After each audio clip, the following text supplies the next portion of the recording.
Ito guys, meron tayong nakaharap dito at nakatagilid na anggulo ng mukha. Sunod, guguhit naman tayo ng nakatagilid uli naman. Pag-alalan po natin kung paano gumuhit ng anggulo ng mga mukha sa pamamagitan ng paggawa ng ulo ng stickman. Guys, basic lang po ito sa pagdrawing. Kumbaga sisimula pa lang tayo, kaya dapat malaman natin yung anggulo ng ulo at mga katawan ng stickman guys.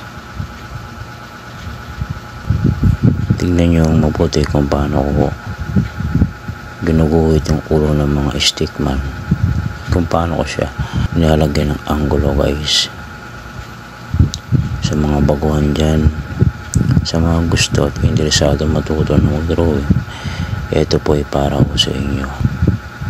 Basic lang po ito, kaya kailangan pag bago ka matuto, pwede mong simulan dito sa pamamagitan paggawa ng stickman. Kahit pa paano mahusay ka na sa paggawa nito,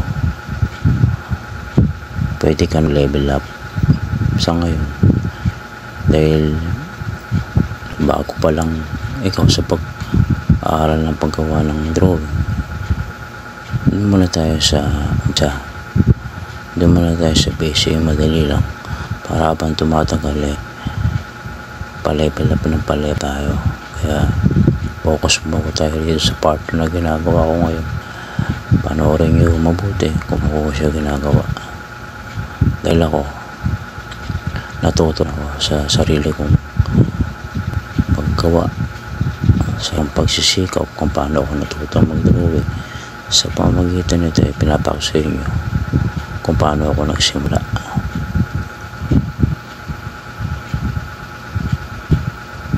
Panoorin nyo mabuti guys kung paano ko siya ginagawa. Tutusin, madali lang naman po ito eh. Kung talagang intro ko sa pag-guhit, magagawa mo ito.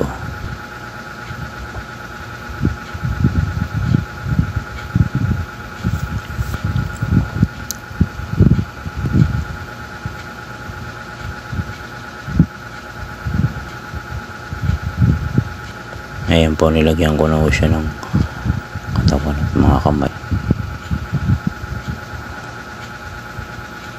Sa ganitong paraan guys, dito kayo magsisimula ma-develop ang yung pagka-interest sa pag-drawing. Wala naman itong pinipili, bata man o matanda, interesado ka matuto, magagawa mo.